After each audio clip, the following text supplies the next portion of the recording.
Now, I told you I didn't get a chance to do a video about Patrick Lyoya.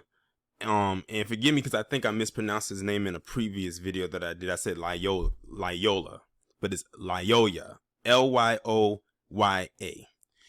And like I said, I didn't get a chance to do a video about it because it's like I was trying to wait and see what else would come out about this.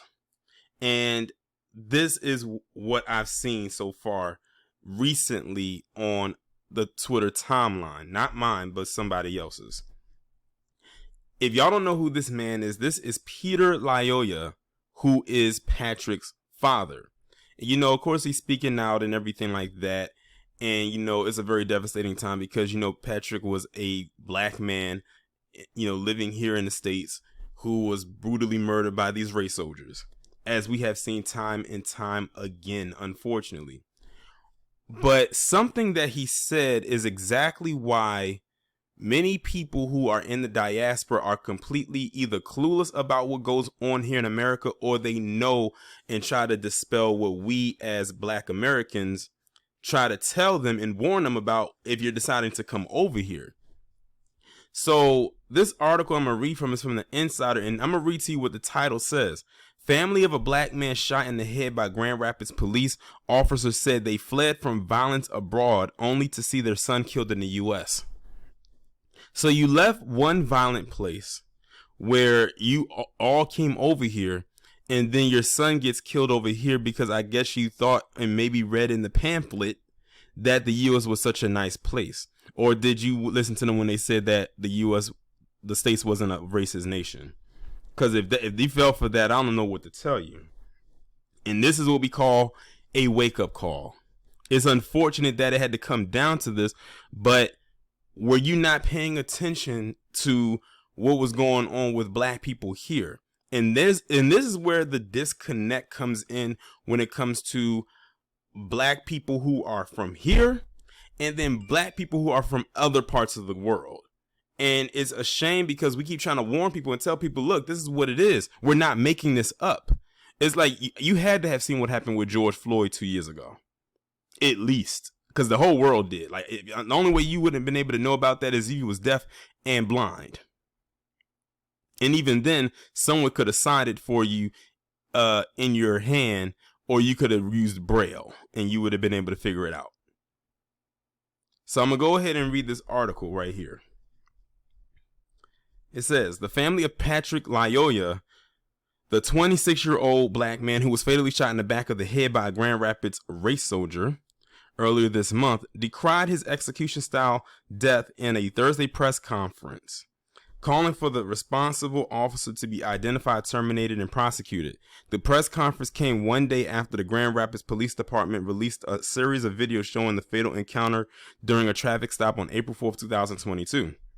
Patrick's parents, Peter and Dorcas Lyoya, fled the Democratic Republic of Congo in 2014. So they haven't even been here a whole decade. They haven't been here a whole decade yet. They've only been here 8 years. To escape civil unrest and offer their 6 children a better life, according to family attorney Ben Crump.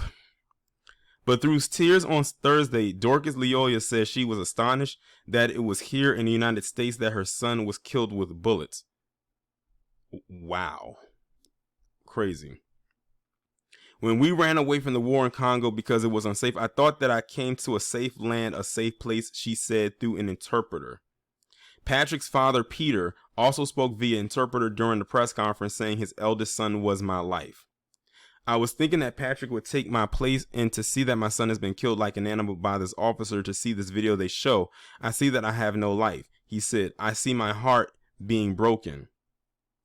I hate to say the sound kind of blunt when I say this, but on behalf of the other families who have lost loved ones in the way that you lost your son, welcome to the club.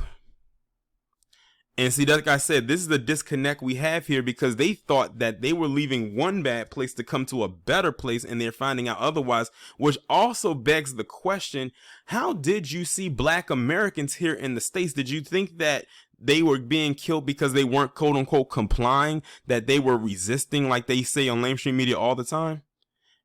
now they're saying the same exact things that you may have thought. I'm not saying that they did or they didn't, but they are saying the same things that you may have said about black people, about your son. He was resisting. He wasn't complying, because I saw those words come up quite a bit, and they love to bring those up. So now you're actually now seeing what, and now experiencing firsthand, unfortunately, what black people in America have been dealing and facing for so long. And this is not a dig at this family. This goes to everyone in the diaspora who is considered to be non-FBA. You're now experiencing it. They're now experiencing our pain firsthand. The Grand Rapids Police Department on Wednesday released dash cam footage from the police car, body cam footage from the officer, and home security camera footage, and a cell phone video taken by a passenger in a pulled over car. An unidentified white officer can be seen on the body-worn footage asking for Patrick Lyoya's driver's license and then grabbing Patrick after he walked away from the vehicle. The body camera video captured the officer trying to wrestle Patrick to the ground. The officer could be seen using a taser and later tells Patrick to let go of the taser. The body-worn camera cuts off as the officer is on Patrick's back. The police department said the pressure to the encounter caused the camera to deactivate, quote unquote. But in graphic footage captured by the home security system, the officer and Patrick can be seen in a nearly 3-minute struggle that ends with the officer pinning Patrick to the ground. Footage shows the officer appearing to use his taser at least twice on Patrick, who at one point appears to try to grab the officer's taser. See, they're already setting the scene to his family. They're setting the scene right now as we speak. This is something else black people in America go through. They will tell their version of it, and that's what they will flesh out to the public. You're now experiencing that for yourself. Welcome to being black in America.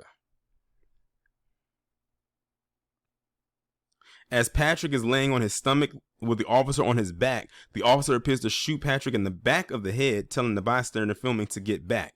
Thomas Lyoya, Patrick's brother, said watching the video was the most horrifying thing I've ever seen in my life.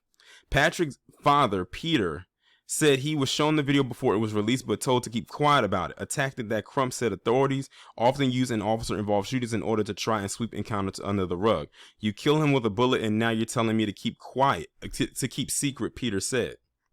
In a response to a request for comment, a spokesperson for the Grand Rapids Police Department pointed Insider to a critical incident information webpage on the shooting. The family also called on authorities to identify the officer after the department said Wednesday that he would not be named as he has not been charged with a crime. Patrick's family is asking that the state attorney charge the officer to the full extent of the law for killing their son, for breaking their hearts, for making his young children orphans, fatherless. Trump said. So he had children. That was I was wondering what it would be. Did he have kids? So depending on when he had his kids, that would mean that his kids are first generation American, born here, unless they were born back in the Congo. Because, well, not necessarily, because they said I believe he was 24, which means in 2014, he had to be in his teens. But yeah, this is a wake up call. He's 26. Yeah, well, he was still in his teenage years, if my math is correct, maybe late teens, early 20s, but I think in late teens. So if he had kids here, they'll be first generation born. But yeah, this is a wake up call to Patrick's family.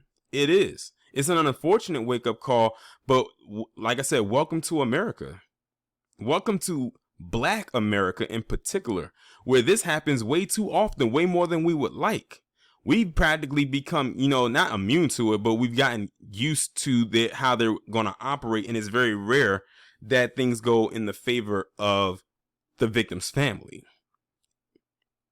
But like I said, it begs the question, what did they say about FBA and how they view us when it came to the encounters we deal with when we deal with the police over here, that made them so shocked that when they fled violence in the Congo to come here, that this shocked the hell out of them when their son was murdered? I mean, it is shocking when your child is taken out in that way. It's always going to be a shock, and it's always going to sting, and it's going to hit different. But like I said, going back to George Floyd, the whole world saw that, and that was 2 years ago. And you were over here since 2014, so that means you saw it while in America. So that's just my takeaway from this.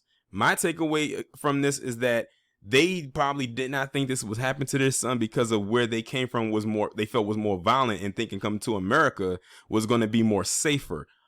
I hate to break it to you, but y'all may have identified more so by your tribe when you were in the Congo, or, Congolese. But in America, you are under the umbrella of nigga, and preferably nigger with the ER, according to Dub S.